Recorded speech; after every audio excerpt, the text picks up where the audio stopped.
uma honra muito grande recebê-lo aqui. Esta audiência está sedenta e faminta para ouvir a palavra através da sua vida. Sinta-se em casa. Obrigado. Boa noite a todos. É uma alegria estar aqui, e especialmente acompanhado da minha patroa.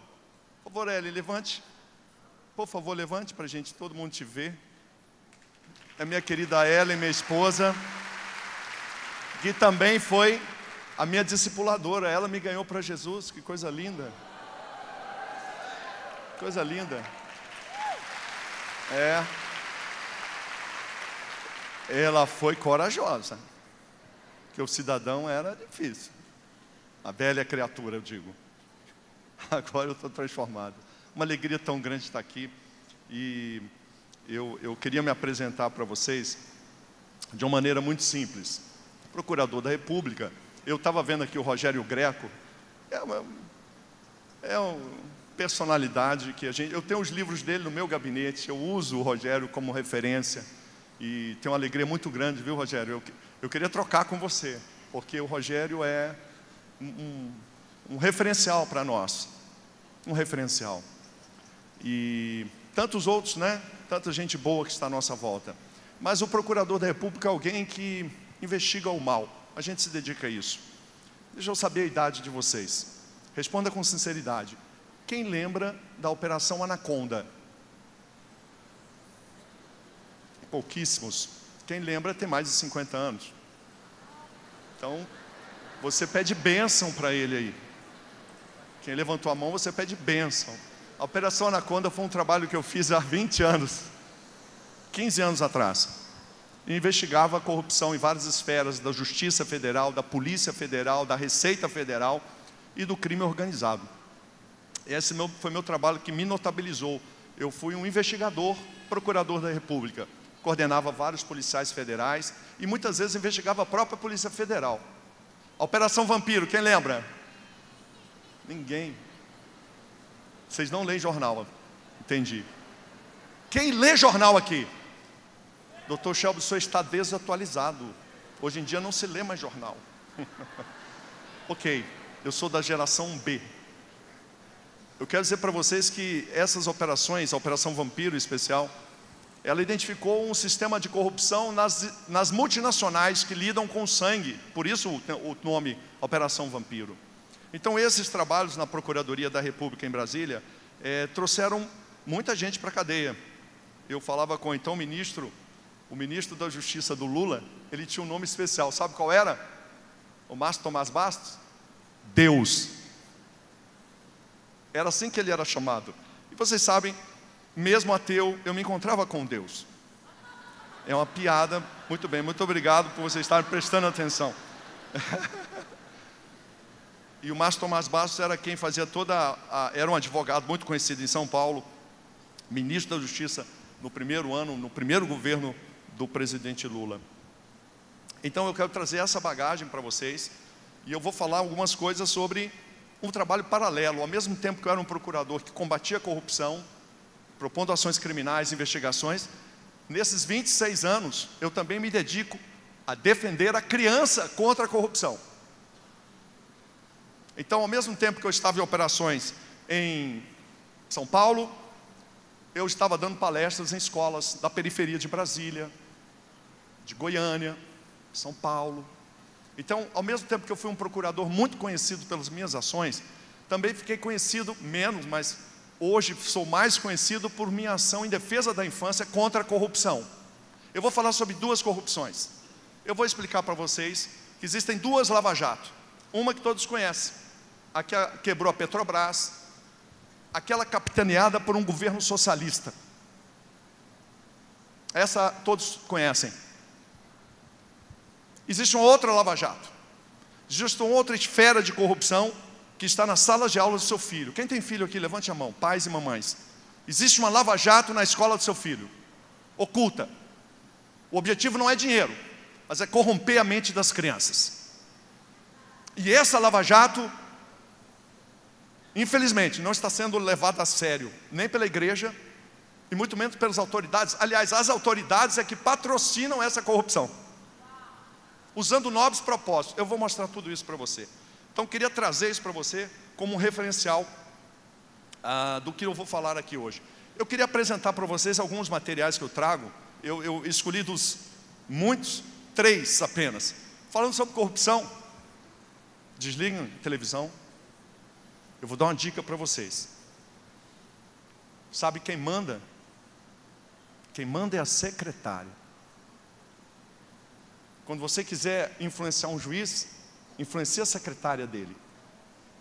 Quando você for a uma delegacia, não é o delegado, é o escrivão. Segredo entre nós. Eu escrevi um livro com o objetivo de orientar as pessoas de bem a lidarem com as pessoas más. É esse aqui, ó. Soluções para conflitos. Como enfrentar a corrupção, Greco? Em relação ao seguinte: eu sou honesto, parei numa blitz, o cidadão vem e o policial desonesto e exige uma contrapartida para me liberar. Como lidar com isso?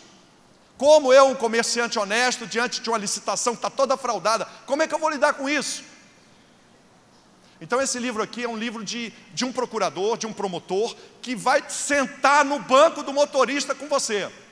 Eu não vou chegar com a história, olha a lei, ok, a lei é importante, mas você que está lá com a sua cabeça exposta a um policial corrupto. Então eu vou dar uma solução dentro do contexto que você vive. E esse livro aqui é interessante, porque o capítulo 4 é para os empresários, e diz assim: a corrupção custa caro. Eu digo aqui, quando você dá uma propina, você nunca sabe quanto aquilo vai custar, porque um dia, quem recebeu, pode voltar. Estão lembrando da Lava Jato? Tem prédios construídos em Belo Horizonte, que se transformaram em cemitérios de carreiras políticas. Porque agora o preço da corrupção paga no passado voltou consumindo a carreira política de maus governantes. É caro, corrupção custa caro. A minha argumentação aqui é bem prática para vocês. Como agir diante do mal? Eu vou falar um pouquinho desse livro durante a palestra, quando eu tratar da corrupção federal. Em relação à infância, eu trago o livro Família Educa, Escola Ensina. Esse aqui é um livro fundamental para você, pai, mãe, professor. Família Educa significa, de acordo com a Constituição brasileira, incumbe aos pais estabelecer os valores morais e religiosos aos filhos. São os pais, está na lei, artigo 229 da Constituição, Convenção Americana dos Direitos Humanos, artigo 12, inciso 4º, Código Civil, está tudo aqui. São as leis que defendem a família. Incumbe o que a escola? A escola, ela incumbe o ensino. Matemática, português. Não é ensinar aluno a se masturbar. Ok? Combinado, professores? Porque os materiais do MEC, Greco, é incrível. Sabe o que o MEC fala para as escolas brasileiras? Eu vou falar para dizer o que está aqui, para vocês saberem, para poderem enfrentar. O MEC diz o seguinte, abre aspas, parâmetros curriculares nacionais. Se 2 crianças resolverem pegar nos seus órgãos genitais, isso não é um problema. Se um menininho tentar pegar no órgão genital do outro, isso não é um problema. Incumbe a escola impedir que aquilo ocorra no ambiente escolar. Mas isso não é coisa grave para comentar com os pais. Em outras palavras, se seu filho na escola for tocado por um menininho, o professor orientado pelo MEC a não contar para você. Está escrito no documento do MEC. Mas mais, e continua o MEC dizendo, sabe por que os professores não devem contar para os pais se os seus filhos de 5, 6, 8 aninhos praticarem atos libidinosos? Diz o documento do MEC, incumbe aos professores e alunos estabelecer as regras que devem ser cumpridas na escola. Fique sabendo que a família está sendo enganada. É público, está nos documentos. Então eu proponho a família se levantar. E para nós se levantar, não é apenas proclamar, e eu amo a proclamação, e eu amo a igreja porque ela proclama, mas eu quero saber de você agindo na segunda de manhã. Então eu venho aqui como um sargento para treinar soldados para a guerra lá fora. Eu não sou tão espiritual assim como vocês. Glória a Deus, Ana Paula, Gustavo. Precisamos dos pastores. E eu vou falar sobre isso daqui a pouco. Eu sou meio direto, meio bruto. É o sargento, não é? Vocês gostam de sargento, não gostam? Que bom. Fico feliz.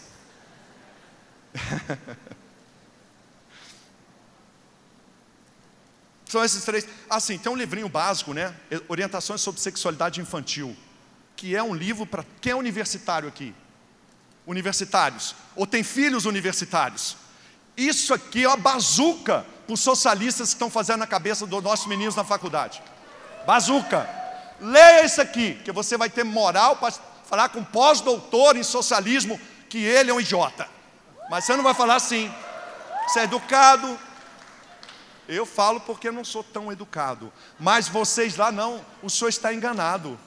De acordo com o Manifesto Comunista, Marx dizia, Greco, sabe o que ele dizia? Destrua a família.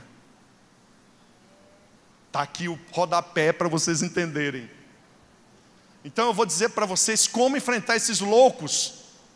Porque nós precisamos ter argumentos. Não é indignação. Indignação sem argumentos, ela não produz frutos. Fica indignado e transforma em atos de justiça, pastor Ângela. Atos de justiça. Estamos em guerra. Estamos sendo invadidos. Eu queria falar para vocês sobre isso. Abra sua Bíblia. Enquanto você abre sua Bíblia,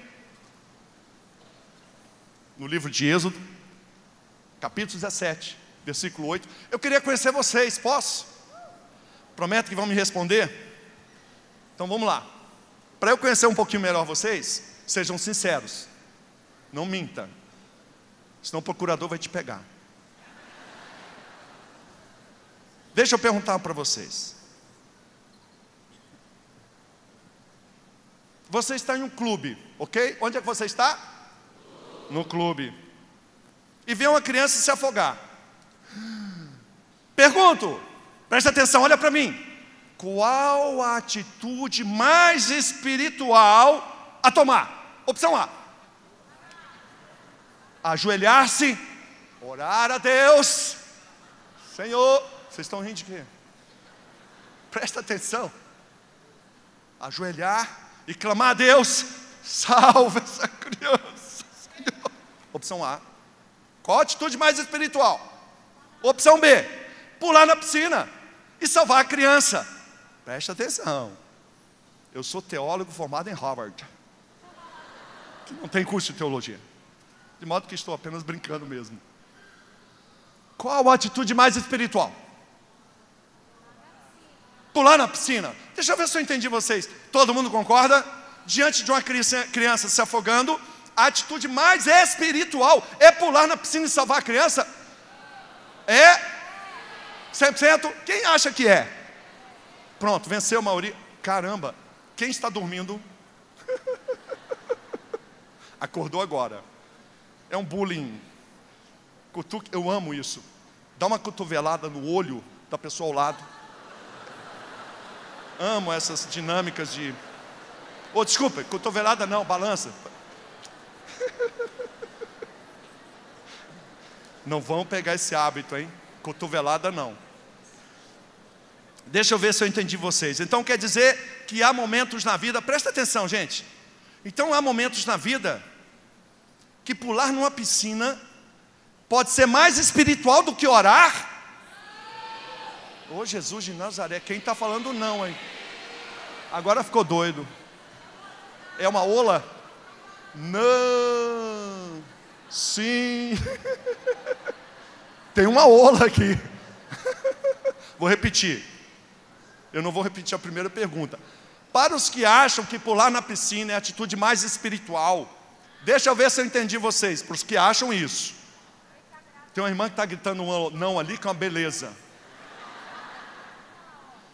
Não, é isso, é naquela hora, não estou falando outra hora. Eu estou dizendo, na hora que você, diante de uma criança que se afoga numa piscina, qual a atitude mais espiritual? Para os que acham que é pular e salvar, você está me dizendo então, para os que acham que tem que pular e salvar, e não ajoelhar e orar, você está me dizendo então, que nesse momento, Pular na piscina é mais espiritual do que orar. Sim ou não? Sim. Ok, lindo. Não fala não. Ok. Segunda pergunta. A segunda pergunta é muito mais fácil. Só para as mulheres, tá? Eu estou querendo conhecer um pouquinho vocês. Uma mulher é agredida violentamente por um vizinho. Qual a atitude mais espiritual a tomar em relação ao agressor? Qual a atitude mais espiritual a tomar em relação a um homem, vizinho, que agride violentamente uma mulher, sua vizinha? Opção A, orar por ele, para que ele se arrependa. Opção B, levá-lo à prisão e depois orar por ele.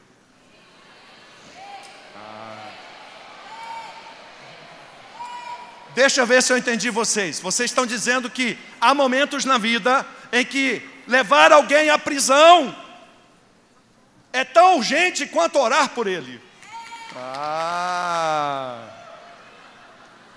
Pensou que eu ia falar, né? Peguei vocês.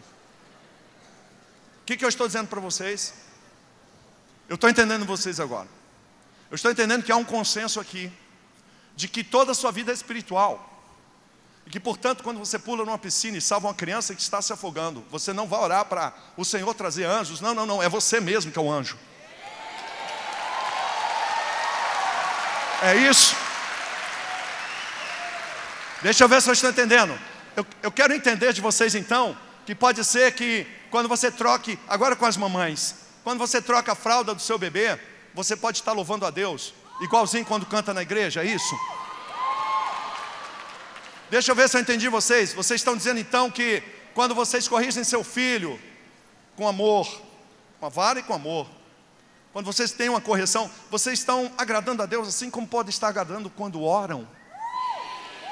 Então vocês estão dizendo que sua vida deve ser um louvor a Deus. E a oração faz parte disso, mas atos concretos na vida também. É isso? Então a gente se entendeu. Orar é necessário. Orar sem cessar. Eu vou dar uma dica para vocês. Querem orar sem cessar? Toda vez que você se irritar, ora. Você não vai parar de orar. Isso eu tenho aprendido com a multidão de bebês que sentam do meu lado no avião. Eu cheguei a desconfiar que quando as mulheres que têm bebês que choram, quando elas vão fazer a compra do bilhete aéreo, elas vão lá na TAM, sei lá onde, e eu quero sentar do lado do Dr. Shelby. Eu fiz uma pesquisa e descobri que não era coincidência mesmo. Então a criança chorando do meu lado me fazia ficar muito nervoso. Eu não era cristão. Cogitei, a primeira opção era matar a criança, mas eu já era procurador, não dava. Então eu resolvi que eu tinha que fazer alguma coisa. Mudar de assento também não, voo lotado, não tinha para onde ir. A terceira opção é, bom, o choro vai continuar, mas eu vou mudar a minha mentalidade. Uma coisa bem prática. Sabe o que eu fiz? Um ateu convicto, um ateu religioso, que odiava Deus, na época.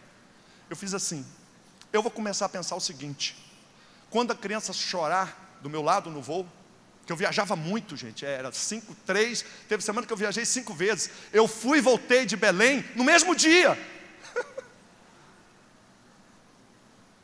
Acho que eu vou pedir uma indenização por isso. Voltando ao assunto, o que quer dizer isso? Eu comecei a mudar a minha mente. Quando uma criança chorar do meu lado, eu vou começar a pensar, sabe o quê? Essa criança está sofrendo, essa criança está com dor. O que a gente sente por alguém que está sentindo dor, está sofrendo? Não sente raiva. Para um ateu, eu sentia dó. Agora hoje eu sei, é compaixão.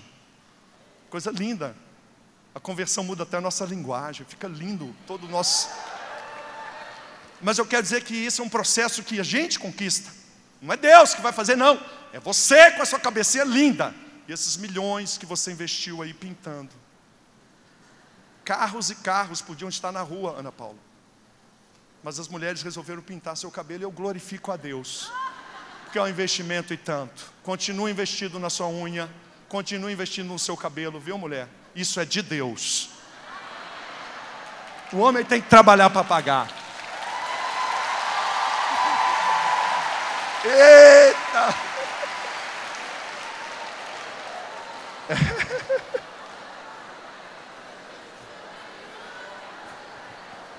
Pode botar mais 50 minutos aí para mim, que eles estão rindo demais, estão tirando meu tempo. Não era para rir. Vamos lá, voltando à palestra. Pessoal, Êxodo, capítulo 17.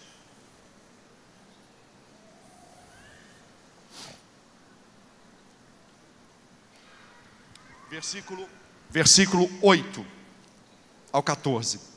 Eu vou ler. Os amalequitas vieram e atacaram os israelitas em Refidim. Então Moisés deu a Josué a seguinte ordem. Quem deu ordem a quem? Josué. Escolha alguns homens e amanhã cedo vá com eles lutar por nós contra os amalequitas. Eu ficarei no alto do monte segurando o bastão de Deus. Disse Moisés. Josué fez o que Moisés havia ordenado e foi combater os amalequitas. Enquanto isso, Moisés, Arão e Hur subiram até o alto do monte. Quando Moisés ficava com os braços levantados, os israelitas venciam. Porém, quando ele abaixava os braços, eram os amalequitas que venciam. Quando os braços de Moisés ficaram cansados, Arão e Hur pegaram a pedra e o puseram perto dele para que Moisés se sentasse. E os dois, um de cada lado, seguravam os braços de Moisés. Desse modo, os seus braços ficaram levantados até o pôr do sol. E assim Josué derrotou completamente os amalequitas.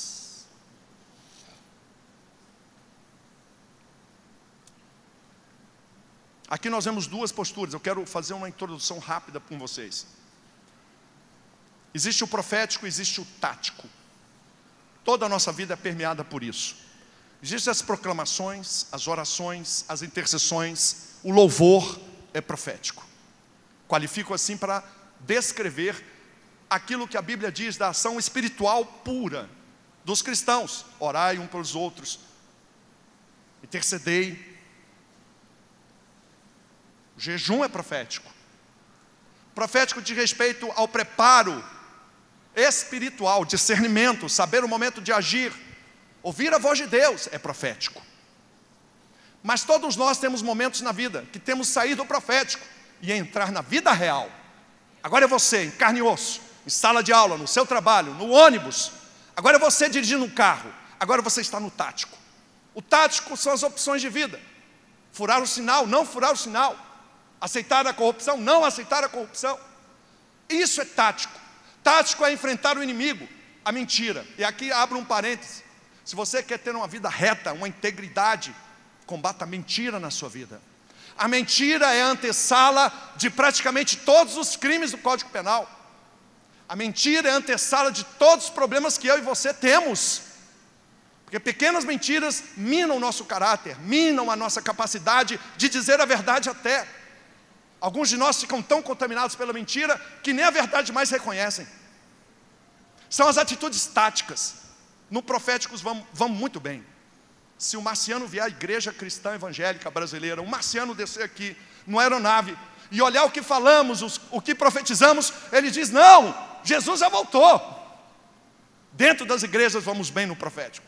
A questão é lá fora, a questão é na nossa família, a questão é o que pensamos. Os nossos pensamentos estão longe de Deus, longe. Eu sei que você queria uma coisa boa, mas é uma surpresa que eu faço a vocês. Lembram o que é o procurador? Procurador não tem amigos, não quer votos, e portanto eu vim aqui agradar a Deus.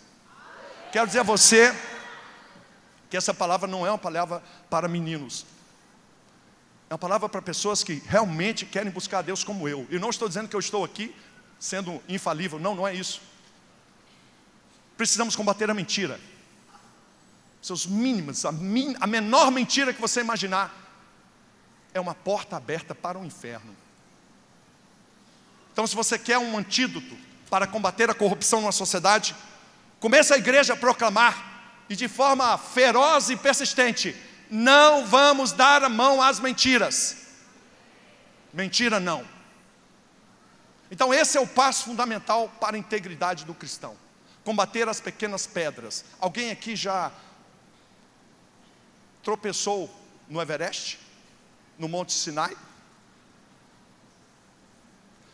As pequenas pedras nos fazem tropeçar. São as pequenas mentiras que abrem o caminho para as grandes quedas. Precisamos estar atentos a isso. É uma reflexão pessoal de cada um de nós. Portanto, eu quero falar com vocês hoje sobre o profético tático na guerra contra os amalequitas. E quando falamos de amalequitas, eu quero trazer a você o pensamento de que a igreja exerce o ministério profético. É Moisés, na história e na passagem bíblica que lemos. O profético é Moisés. E o que Moisés faz diante do ataque dos amalequitas? Josué reúne os seus guerreiros. Esse é um profético. Quem vai para a batalha é Moisés? É Moisés que vai? É Josué. Moisés é o profético, Josué é o tático. Josué é o professor. Professor, levante sua mão. Nos nossos tempos atuais, Josué, professor, levante a mão. Você é Josué. Pais e mães, levantem sua mão. Você é Josué em relação aos seus filhos. Na defesa nas escolas, o que eles estão fazendo. Advogados, levante sua mão. Advogados, você é Josué. Você está na justiça. São ações reais. Não é hora de orar, é hora de agir. Com base no profético, mas é hora de agir. Eu dou um exemplo muito claro para vocês. Deixa eu ser bem rigoroso nisso. Eu quero que você divirja de mim, mas busque de Deus também. Eu sei que vocês assistem MMA. Eu sei, para interceder pelos lutadores.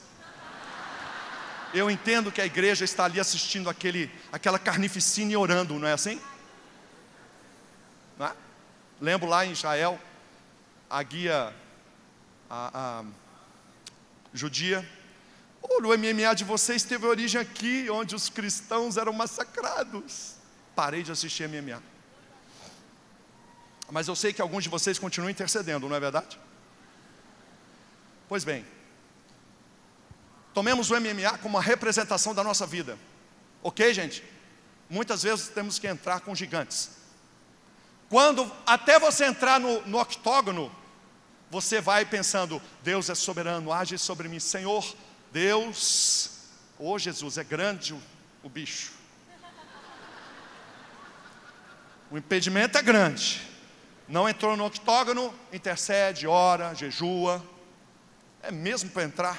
Ei, quando você entrar no campo de batalha, agora é você. Não recorre mais à soberania de Deus, não. É você com o gigante. Campo de batalha não é para orar. Você entrou na batalha. Eu vou dar um exemplo bem claro. Eu ia numa CPI, Greco, uma CPI para me achacar, ok? Quando eu entro na Câmara dos Deputados, eu entro assim, o Senhor Jesus de Nazaré. Eu já era cristão. Aí, naquele momento que eu entro no corredor das comissões, o Senhor vem no meu coração e fala assim, não é momento de orar, levanta a sua cabeça, você vai entrar lá. É você. Você estudou? Estudei. Você se preparou? Preparei sim. Pois é, apanhei igual um condenado. Saí arrebentado, mas saí. Ninguém disse que ia ser fácil, mas eu fiz a minha parte. É isso, a gente tem que olhar isso, fazer a nossa parte. Você se capacitou? Ah, não deu para estudar, porque... Que legal. Jesus vai estudar para você. Imagina você entrando no avião assim, Recantaraxábias, o piloto falando para todos os passageiros, eu sou crente, é o meu primeiro voo, eu queria dar meu testemunho para vocês. Quando eu fui fazer a prova de admissão, Deus falou, é tudo B, é bola, Brasil. Eu meti B. Passei na prova. No treinamento prático eu não tinha noção de nada. Aí naquele momento eu dei uma cuspida no visor lá do vídeo, ficou tudo errado, eu consegui, o avião baixou, está tudo bem. E é isso que eu vou fazer agora no meu primeiro voo, é o Espírito Santo que vai guiar. Tem alguma criatura aqui que ficaria nesse voo? Não mesmo. Não é o Espírito Santo não. É você, sou eu. Assume o protagonismo.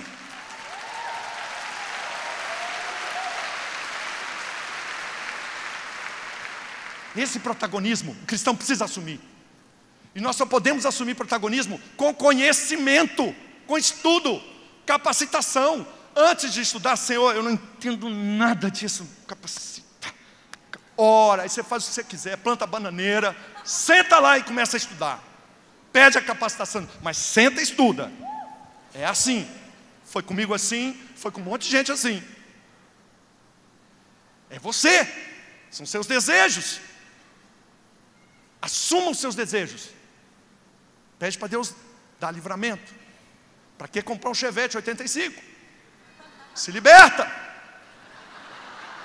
Você vai comprar um Chevette, para quê?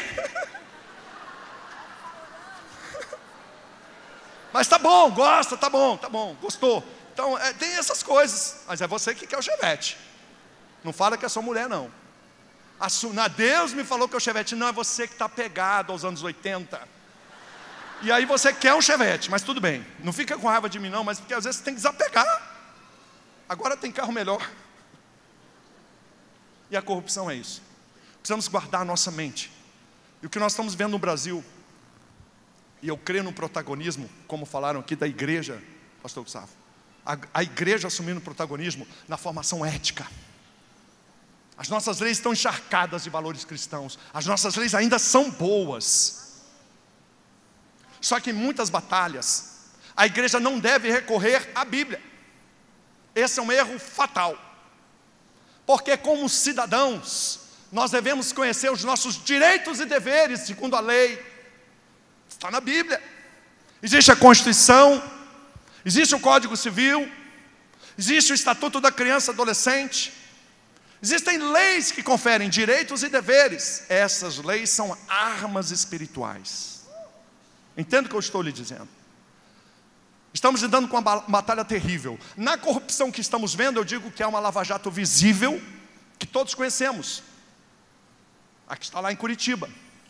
Milhões de recursos financeiros desviados dos cofres públicos. Servidores públicos, políticos, partidos políticos que governaram a nação se locupletaram do seu dinheiro.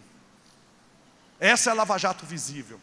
Ela foi alimentada por nós. Quero dizer que a igreja escolheu um espinheiro para governá-la. Isso nós queremos fugir, não é verdade? Mas o PT foi eleito por nós. O espinheiro foi colocado. Os amalequitas regeram sobre nós, pastor, com o nosso voto. Como combatê-los? Se nós os elegemos. Difícil. É difícil, agora todos viram as costas. Não, ninguém votou no PT. Não houve fraude não, votamos sim. E igrejas cristãs, na sua maioria, apoiaram o governo socialista. Eu falo de mim que votei. Não estou falando de ninguém não. A pergunta que eu faço é, eu me arrependi, e vocês? Esse arrependimento é o início. Porque não podemos ser igual prostitutas, que deitam a cama a cada cliente novo que chega para governar.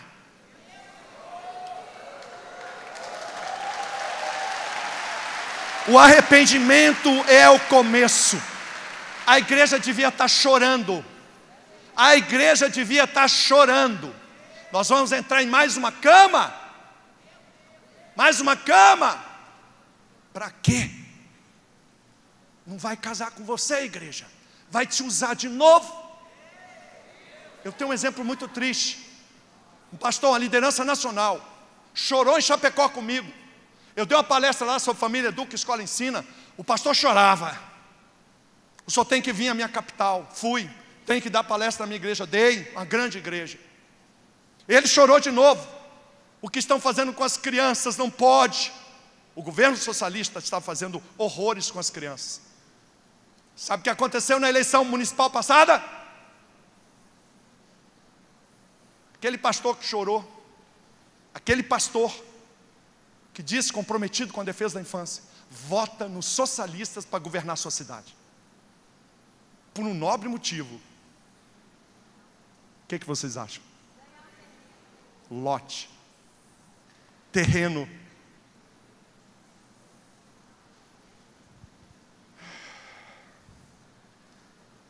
vamos fazer parte do problema.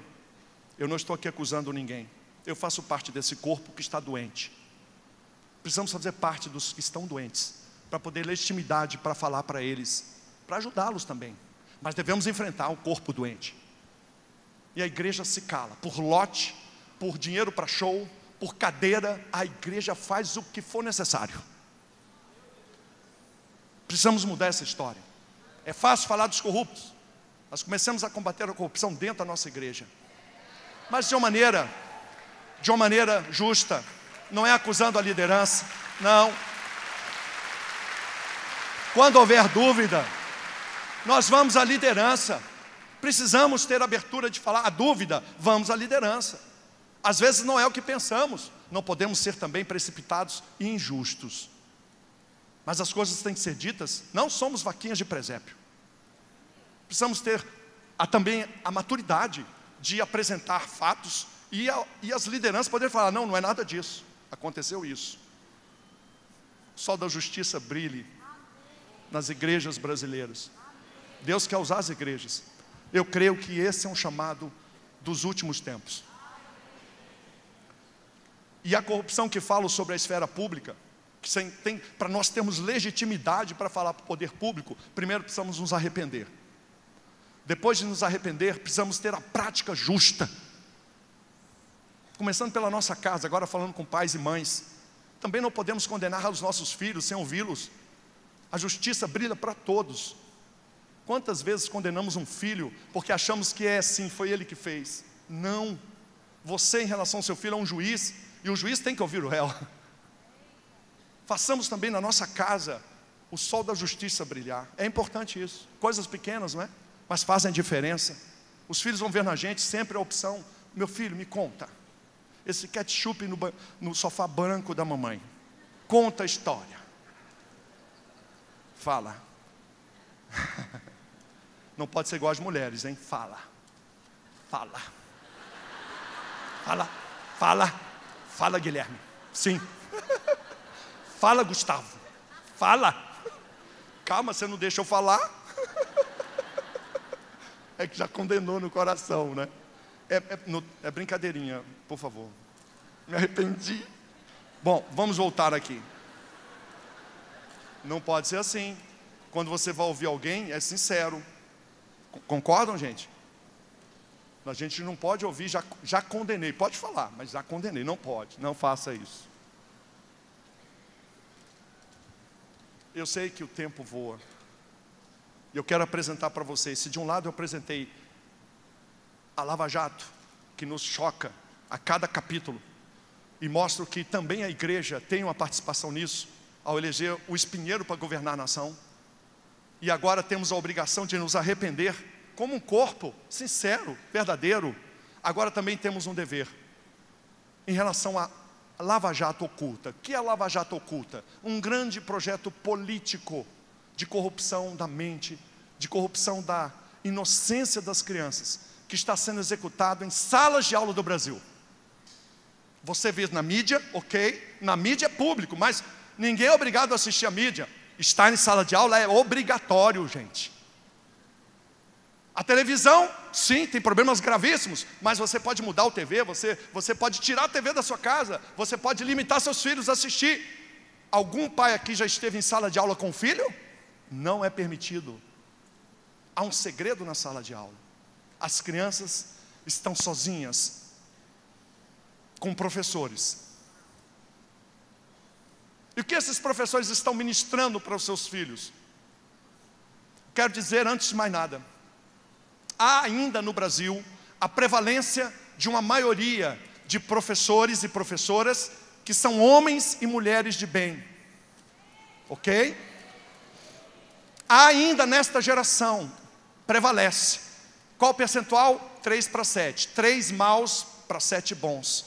É muito grande 3. Essa é a minha estimativa. O que são esses 3 professores maus? São ativistas. Ativistas sexuais. Usam cláusulas nobres como defesa de direitos humanos, combate à discriminação, aula de educação sexual. Usam cláusulas nobres. Mas é um pretexto apenas para fazer o quê? erotizar crianças e adolescentes. Eu vou mostrar para vocês agora um vídeo que vai condensar em 10 minutos uma informação muito grande. É uma palestra de uma hora e pouco, que eu condensei em 10 minutos. Eu queria que vocês prestassem muita atenção, porque depois da palestra, depois do filme, eu vou apresentar para vocês comportamentos práticos, ferramentas para vocês usarem com seus filhos. Ok, gente? Eu perguntaria, poderia apagar a luz? Não. Então, só isso. Está pronto o vídeo até a página a parte da datilografia, lembra, hein? Pode ir? Olá, amigos. Meu nome é Guilherme Shelby, sou Procurador Regional da República em Brasília e gostaria de me dirigir às famílias, professores, homens e mulheres de bem que respeitam as leis e defendem a infância. Estamos vivendo um ataque à infância e à inocência das crianças. Partidos políticos, movimentos sociais que alegam defender diversidade, direitos humanos, cidadania, na verdade, usam essas cláusulas gerais como pretexto para manipular o entendimento da sexualidade natural das crianças e adolescentes. É sobre isso que eu quero falar com vocês hoje.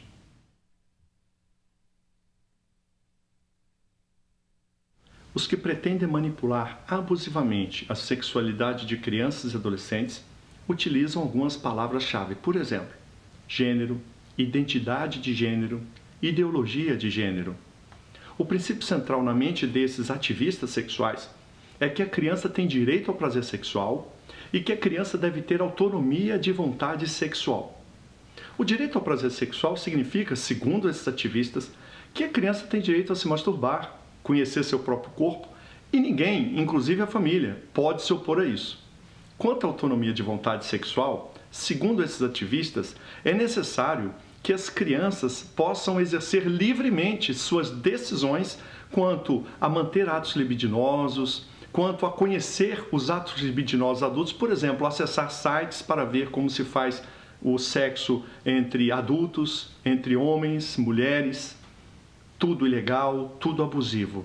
Estão manipulando o entendimento das crianças por meio da exposição indevida de cenas, mensagens, textos impróprios ou até pornográficos a crianças e adolescentes.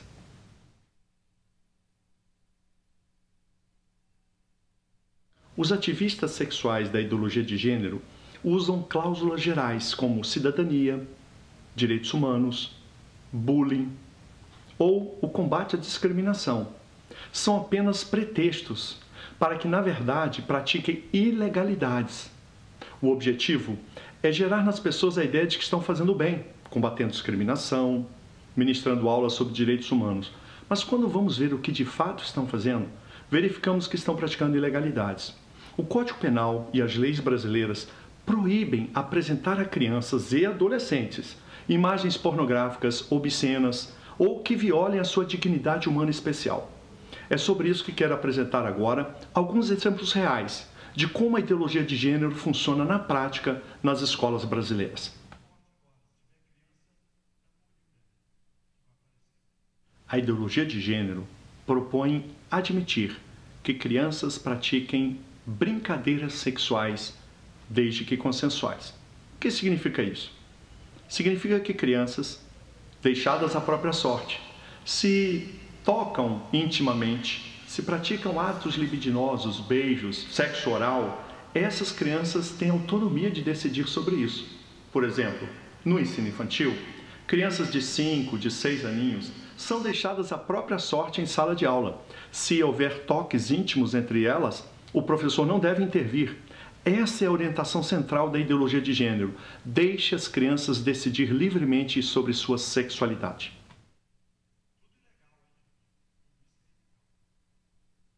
A insanidade desses ativistas sexuais não tem limites. Propõe abertamente ensinar crianças em sala de aula a se masturbar. Em Fernandópolis, o juiz de direito Evandro Pelarim determinou a apreensão de material didático que estava sendo distribuído a crianças de 8 anos de idade, em que havia orientação sobre como se masturbar e, o mais grave, para não contar para os pais. O descontrole na educação é absoluto. Vamos ver agora um filme passado em sala de aula para crianças de 11 anos de idade, numa aula de geografia. Aconteceu numa escola de ensino fundamental de Parnamirim, no Rio Grande do Norte.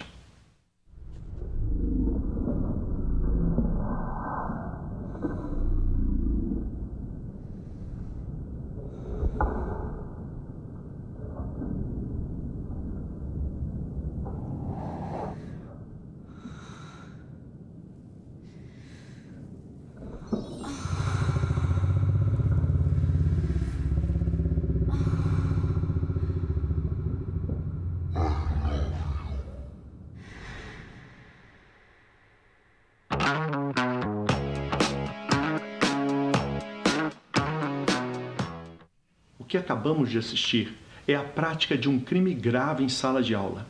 Apresentar cenas pornográficas a crianças constitui crime e está previsto no artigo 218, letra A do Código Penal.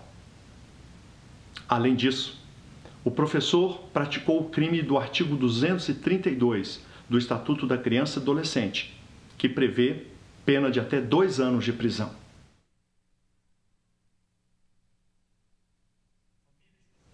A família está sendo enganada. Os pais e mães deixam seus filhos na escola imaginando que eles vão ter aula de ciência, matemática, português, inglês. Por falar nisso, no que diz respeito a conteúdo, a educação brasileira vai muito mal. Mas não é nada disso. Os pais não estão sabendo que os seus filhos estão tendo aula sobre masturbação. Os pais não estão sabendo que os professores são orientados a deixarem crianças se tocarem intimamente. Os pais não estão sabendo que a orientação para os professores é: caso os alunos mantenham intimidade, não contem para os pais. Precisamos restaurar a cidadania nas escolas, especialmente o respeito às crianças, adolescentes e às famílias. Vamos ver agora mais um exemplo colhido em escola de ensino fundamental do Brasil, em que o professor ministrou conhecimento abusivo, pornográfico aos seus alunos. Em Contagem, na região metropolitana de Belo Horizonte, um trabalho escolar causou indignação aos pais de alunos de uma escola pública. A lição era sobre sexo. Um dever de casa com um assunto delicado e 27 perguntas para lá de embaraçosas. O que é sexo oral? Como 2 homens fazem sexo? O que é sexo anal? Se qualquer adulto já ficaria constrangido, imagine as 30 crianças desta escola municipal que têm entre 10 e 12 anos. Assim que souberam, os pais se reuniram para cobrar explicações do colégio. Eu, como mãe, eu fiquei horrorizada. Eu falei assim, gente, isso não é normal, não. Tipo assim, na escola, a gente acha que eles estão seguros, estão aprendendo coisas boas, mas de repente a gente se depara com um absurdo, uma coisa dessa. A professora que elaborou o dever de casa não quis gravar a entrevista. Já a pedagoga da escola alegou que o tema sexualidade foi escolhido pelos próprios alunos para ser discutido na tarefa e que, acredite, não tem nada demais nas perguntas. São os preconceitos que já estão arraigados na cultura, questões que as crianças trouxeram, a família ainda não dá conta de trabalhar. Acabamos de ver é a prática de mais um crime, praticado em sala de aula, e as vítimas são as crianças e as famílias. Vocês perceberam que os pais só tomaram conhecimento da ilegalidade praticada com os filhos semanas depois de o dever de casa ter sido feito? Você percebeu o conteúdo desse dever de casa? Imagine, a professora solicitou aos alunos de 10, 11 anos de idade para que pesquisassem sobre o que é sexo grupal, como 2 homens transam. Isso é um abuso contra a dignidade das crianças, isso é uma erotização abusiva.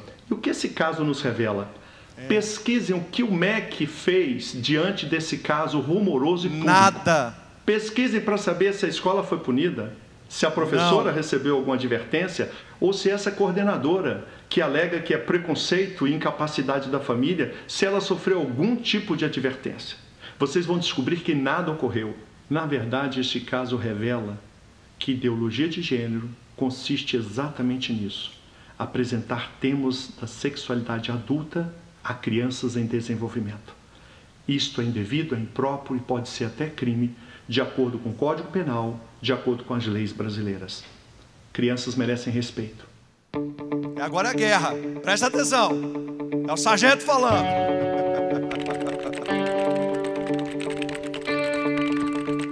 Isso aí.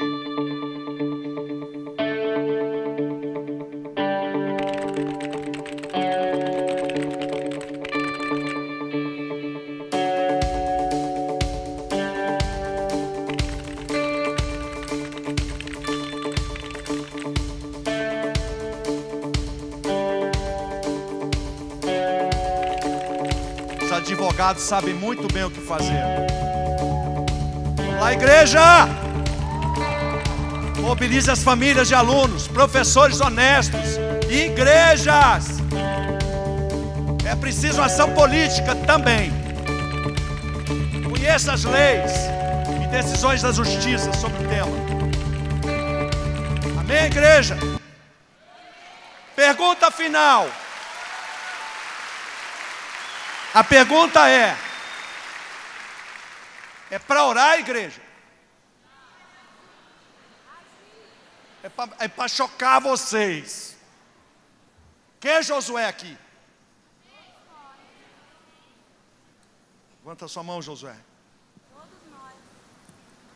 Josué, pais, mães, professores, advogados, levanta sua mão assim. A Bíblia vai estar no seu coração. A Bíblia vai estar na sua mente. Sabe o que você vai levantar? Código Penal. Repita comigo. Código Penal. Código Civil. Estatuto da Criança e Adolescente. Constituição Federal. Nós vamos agora recorrer à cidadania. Josué, campo de batalha não é para pregar, é para ter espada na mão, é para derrubar a Amalequita. Nas leis democráticas, vamos lutar pela democracia, nós vamos lutar pelo respeito às leis, nós não vamos nos deixar vencer. Moisés, levante a mão. Quem é pastor? Quem é liderança de igreja? Você vai subir um monte. Você vai comissionar os membros da sua igreja. Você vai recolher os Josué da sua igreja. São os Josué da sua igreja. Eles vão para campo de batalha por sua ordem. Pastor, eu não quero que você vire um ativista. Eu quero que você continue sendo pastor. Só que você vai se virar de frente para a causa. Se o inimigo está atacando as crianças, a igreja tem que ser escudo. Ela está de costas. A igreja está de costas para essa questão. E nós precisamos entrar nela. Temos que ser escudo para a criança. E os Josué vão ser comissionados pela igreja. É Moisés, pastora Ana Paula. A senhora é Moisés. Pastor Gustavo é Moisés. Ciralã é Moisés. Em relação ao seu filho, você virou Josué.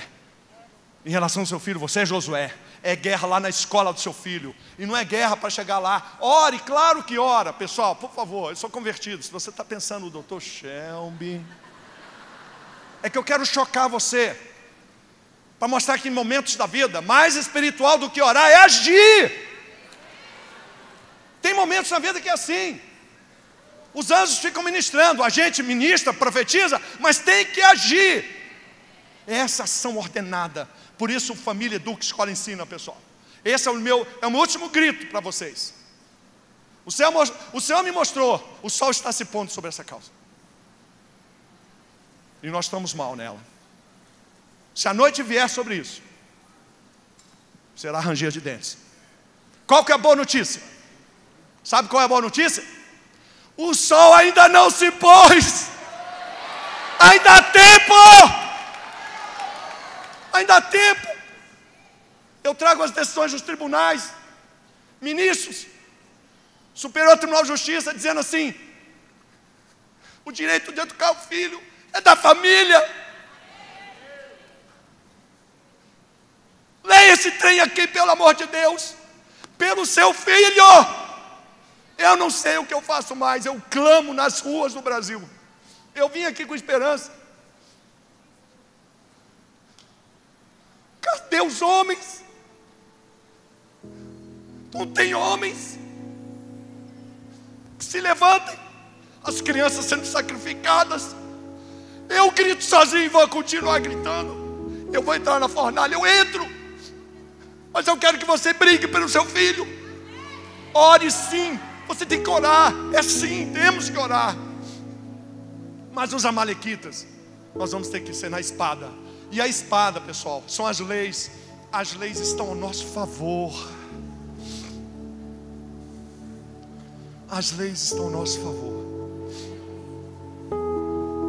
É com sabedoria, é com jeito. Eu estimo que nós temos 5 anos. Temos 5 anos. Dormimos os últimos 30. Eles estão agindo, os amalequitas estão agindo em sala de aula há 30 anos.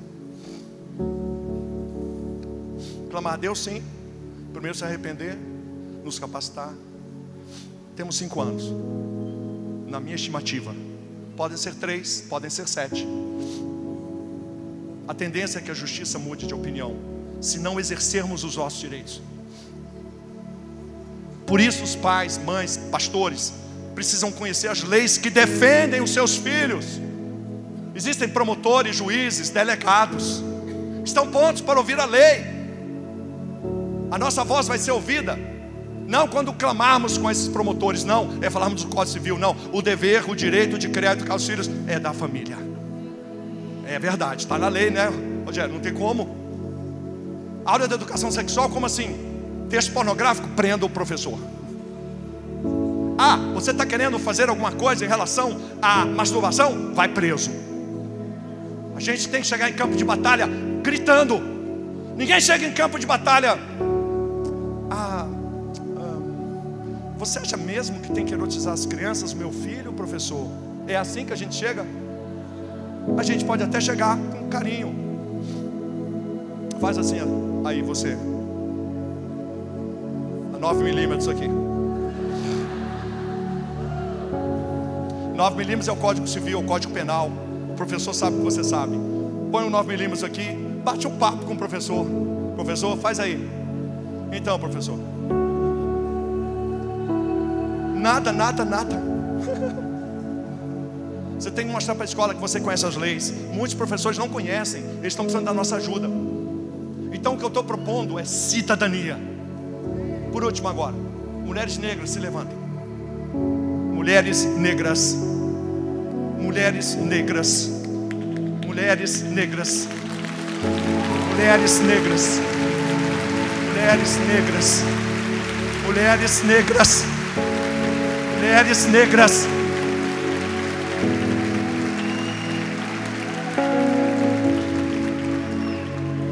Eu convido suavemente vocês a participarem dessa luta. E eu me coloco aqui como um servo para vocês.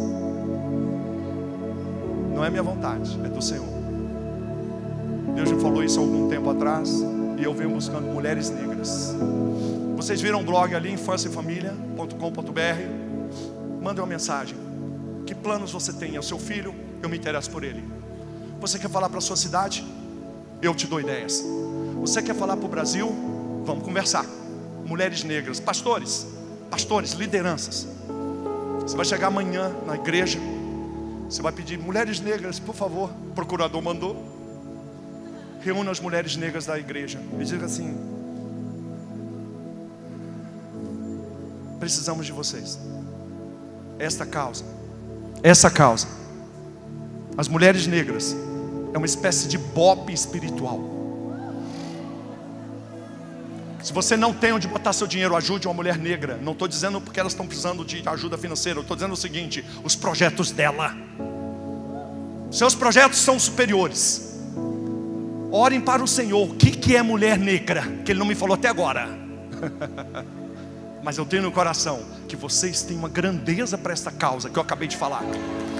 Amém?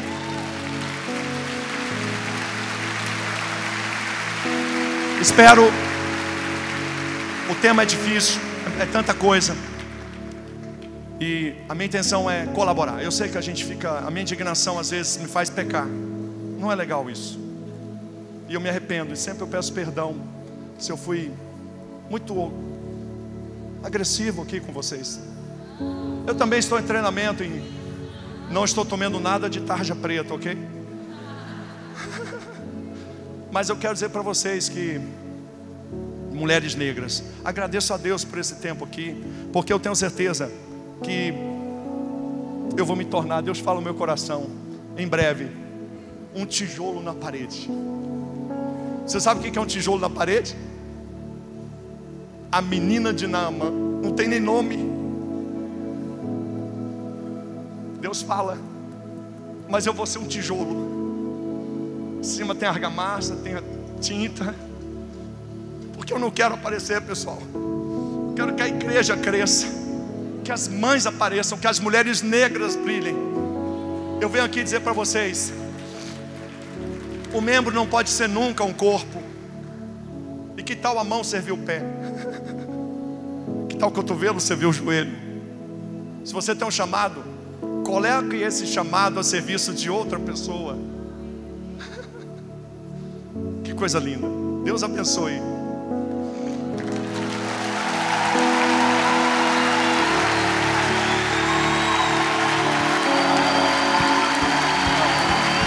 Nós aplaudimos de pé um representante do corpo de Cristo no lugar de autoridade da nação brasileira, ocupando essa montanha, o nosso procurador da República, Dr. Guilherme Michel.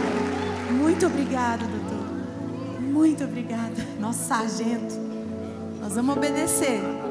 Nós vamos obedecer. Nós temos um presente, uma lembrança para o senhor, para a sua esposa. Nós queremos agradecê-lo e honrá-lo. Enquanto o senhor recebe ali das mãos do Gustavo, nosso abraço, eu quero convidar você a fechar os seus olhos aí no seu lugar. E os diáconos já vão receber das mãos dos pastores o pão, o cálice, símbolo do corpo e do sangue de Jesus. E enquanto eles distribuem os elementos da ceia, nós vamos estar cantando uma canção sobre a nossa cidadania. A nossa cidadania terrena, sim, nós temos uma responsabilidade aqui na terra, porque a Nova Jerusalém, ela desce. Ela vem do alto. E Jesus não nos ensinou a orar assim, leva-nos para o teu reino. Ele nos ensinou a orar o quê? Venha o teu reino e seja feita a tua vontade aonde? Na terra como no céu. Então nós vamos receber esses santos elementos cantando Isaías 62. E você vai se posicionar, igreja, crente, para sair desse momento extraordinário para o seu ordinário, para o seu comum, para a sala de aula, para dentro da sua casa, para o seu local de trabalho, como um cidadão brasileiro, ao mesmo tempo cidadão do céu, trazendo o céu para a terra. Amém? Vamos declarar isso. Receba os elementos e posicione-se com o sangue do Senhor, com o corpo do Senhor nas suas mãos, dizendo: Senhor, aplica a tua palavra, o teu poder na minha vida como um brasileiro.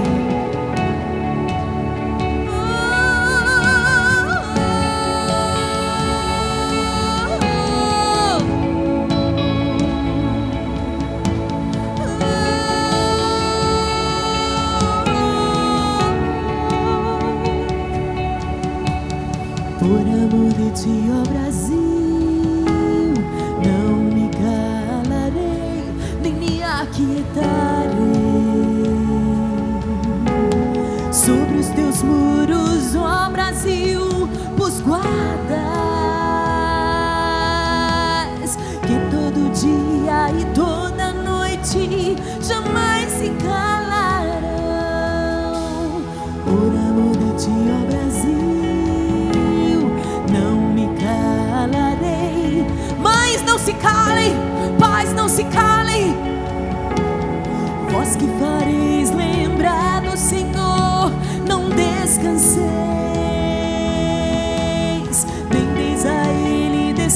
descanso até que nos ponha por objeto de louvor na terra, chamados por um novo nome que a boca do Senhor dirá, e a nossa justiça brilhará até que nos faça ser coroa de glória nas mãos do nosso Deus.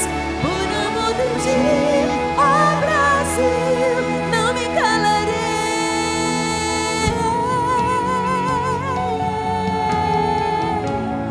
não me calarei.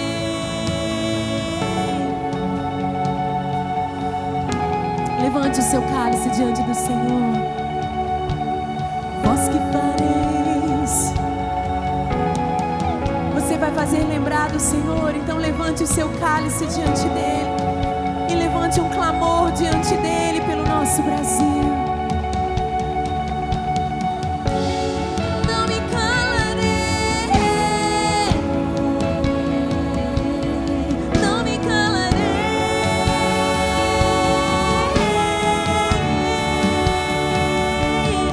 não me calarei,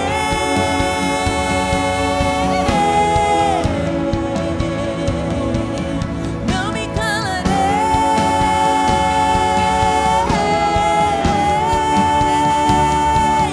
não me calarei.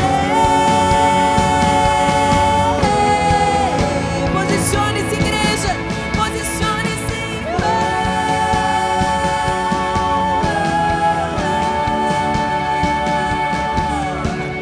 Vós que fareis lembrar do Senhor, não descanseis. Vendeis aí descanso até que nos ponha por objeto de louvor na terra, chamados por um novo nome que a boca do Senhor dirá, e a nossa justiça brilhará até que nos faça ser coroa de glória nas mãos do nosso Deus. Por amor de ti, ó Brasil, não me calarei.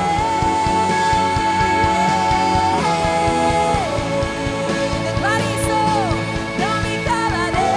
Não se cale, doutor Guilherme, não se cale, doutor Guilherme, não se cale, advogados do Brasil, não se cale, mães e pais do Brasil, não se cale, igreja.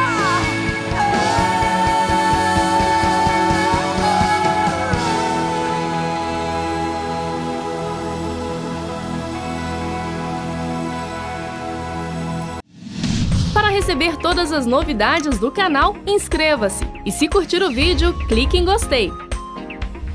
Aproveite para acompanhar a Rede Super nas redes sociais.